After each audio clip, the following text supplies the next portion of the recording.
Hello and welcome to Ageless Rock. This video is a continuation from the previous video on Persepolis or Takte Jamshid as what the locals call it. This site is so uninteresting that I believe tour agencies won't even bother to bring you here. However, if you wear your megalithic lens, you might find it interesting because it is a puzzling monument in many ways. According to archaeologists, this tomb belongs to King Darius III. He reigned for a short period of 6 years from 336 BC to 330 BC. He was the last king of the Achaemenid Empire when Alexander the Great expanded his empire towards the east. I have covered tomb of Artaxerxes II and Artaxerxes III in my previous video. Tomb of Darius III is approximately 500 meters from tomb of Artaxerxes II. Just like the other tombs, tomb of Darius III has no inscription and this tomb is dedicated to him based on assumptions.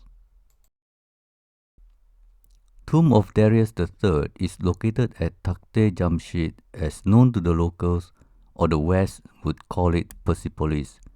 This site is so awesome and so many great kings were here, but yet the locals had little to no clue what happened here. The naming of Takte Jamshid, which means throne of Jamshid, shows that the locals had no clue what happened here, and subsequently and conveniently name it after a mythical character based on an epic poem written by Ferdowsi about 1000 years ago called Shahnameh. Tomb of Darius III is an unfinished tomb. Because it is unfinished, it is easy to assume that this tomb must have belonged to him because he died after 6 tumultuous years of war and the master masons did not have time to complete it.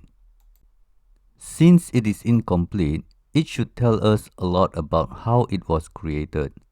Just like any ongoing construction site, where they leave everything behind for the next day tells you what they use and what are the materials and methods to get the job done. This is a rather odd tomb compared to all the rest, including those at Naqsh-e-Rustam. Instead of carving entirely out of bedrock, it was stacked with huge polygonal stone blocks. I suppose they plan to cover it with melt and mold technology to make a smooth surface just like the rest. Right here you can tell this wasn't ancient Persian method of construction. The original builders are the unknown ancient builders just like those in Peru, Cambodia, Indonesia and many more. This photo also shows that a machine or tool that went through the bedrock at an angle that must have been done accidentally, and therefore they left the structure unfinished. The unknown ancient builders certainly had a tool so strange that we will never be able to imagine unless shown to us. There is something that the unknown ancient builders used that they can rake the bedrock like clay. That technology was deployed here in Longmen Grottos in China. The entire bedrock cliff was cut at an angle like a giant rake, and the niches that came in looks like tombs if not for the Buddha statues. Since this tomb is assumed to belong to King Darius III, this face is now the face of King Darius III. But this well-defined face in a highly unfinished tomb is very suspicious to me. Was it that the unknown megalithic builders who gave us religion rather than worldly Persian history? I am more inclined to believe this is a Zoroastrian priest where religion is somehow intertwined with megalithic culture. I have more reason to believe that the unknown ancient builders were here first by the fact that there is one mysterious and unknown rectangular niche as shown in the yellow circle. They always appear in random places with no apparent purpose. I have mentioned this in many of my videos. This tomb in general offers a very different perspective of an end product as a tomb compared to the others. It is very low, and if finished, the tomb will be at ground level, if not below ground level. The use of polygonal stone blocks is not only unnecessary but an oddity, because they could have chosen a site further up to get a higher slope. That would have saved a lot of time and effort in making well-dressed, perfect-fitting blocks without mortar. The fact that the unknown ancient builders would rather use polygonal blocks shows that this site has special properties we will never know. This odd location is as important as the mixed facade of polygonal stones and bedrock. I think it was abandoned because the machine made an accidental cut that damaged the facade. Since this is a rather small and incomplete structure, it is natural to link it to someone less important and has a short history. Archaeologists say it is customary that tombs were constructed during the lifetime of the king. So how did King Darius III know he is going to be a non-achiever and small tomb is fine? How did Cyrus the Great know he is going to be the greatest and therefore an awesome structure was needed to reflect his greatness? How did King Darius I, also King Darius the Great, know he is going to be a great king and therefore a great tomb is warranted? It takes a few hundred years of history to know who is the greatest. Only historians in the future can judge the greatness of a king in the past.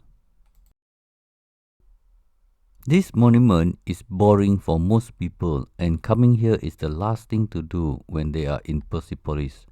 But this site poses a lot of questions simply because it is unfinished. Let's think for a moment on the unfinished head of the man who is supposed to be King Darius III. I have to wonder how anyone could continue from here if they were to finish it. They will need materials in soft state like cement and do a little bit of sculpture because half the head is missing. That is certainly not how ancient Persians do things. I am convinced beyond doubt that polygonal masonry is the way ancient Persians worked with bedrock. It is not practical to have an 8-sided block to fit other blocks just because someone chose a site which has a small slope when all you need is move a little to the side which has a higher slope. I suspect this site is full of evidence of a civilization we are not familiar with. Somewhere near the tomb of Artaxerxes III, which is the first tomb counting from the north, there is a niche carved into the bedrock. If ancient Persians did this, there would have been many houses carved into the bedrock for workers to live in. When the locals call this place Takhte Jamshid, you have to wonder why they call this place after a legendary person of an epic poem rather than the actual kings. I believe the locals were clueless and didn't think much of it. This megalithic site is too awesome to comprehend at a time when primitive minds were just interested in daily survival routines such as what to eat and what to plant. There are many magnificent monuments you can see at Persepolis, which I will let you check it out yourself. But I just want to highlight that anyone who come across this site, whether it is 2000 years ago or 20 days ago, will be asking the same question. How did the ancient people do this? Why did wood-based civilization construct something entirely out of bedrock for tombs, temples and palaces, but never for their own houses? These portal-looking remnants are said to be doors and windows. I not only wonder what happened to the walls, but also what are all these mysterious rectangular holes doing here? They are random in size and location, and they are definitely useless. When we go to a museum and see all the tools displayed inside glass shelves and cabinets, our first impression is that those people were primitive. But when they lift something made of stone, they were strangely highly advanced. They were so advanced that today we have trouble putting the puzzle pieces together. I am, for one, very interested in the tool responsible for these long striations, which cannot be the result of ancient Persians hammering sandstone bedrock in order to get stone blocks so big. We always wonder how they transport from a quarry that has yet to be discovered. I will conclude for now. I do not know what was the tool used, but it is a tool marked not by chisel. Persepolis is a massive megalithic platform of gigantic stones. It has magnificent structures with lots of pillars. Archaeologists see them as palaces and halls, thrones and treasury. But these are interpretations based on imagination. I would like to highlight an area in the yellow box. This massive megalithic platform forms the backbone of the entire site with many palaces on top by assuming that the pillars were for that purpose. But this structure is so awesome and mind-boggling that I immediately have doubt if it was ever done by human.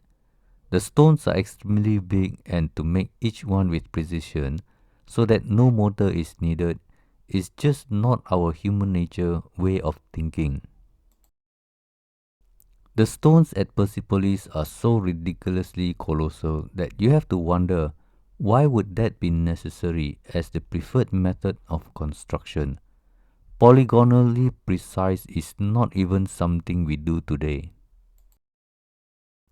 Having said that, it reminds me of the mysterious walls at Sacsayhuaman in Peru. They have a zigzag formation which no one knows what it is until today. But the platform at Persepolis as seen from an angle seems to show that the same appearance as those at Sacsayhuaman. This coincidence deserves further investigation. The Greeks eventually left Persia, and Persians could have rebuilt or restored this site to its former glory easily, but yet abandoning it was the preferred choice. That cannot make sense to me, no matter how I see it. To praise profusely ancient Persians were once hardworking is not enough because locals were just as confused as Europeans for thousands of years. Rebuild and restore is not hard if you know how to build it, but yet Persians chose to abandon it forever. I think this site deserves a second opinion from a highly elusive megalithic culture perspective. This culture is everywhere, but yet we are nowhere close to knowing anything about them. What a strange, impossible coincidence. Well, that's all for today. I hope you enjoyed this short presentation on the tomb of Darius III and Persepolis. See you in the next video and have a wonderful day. This is Berniong signing out. Khoda Hafez.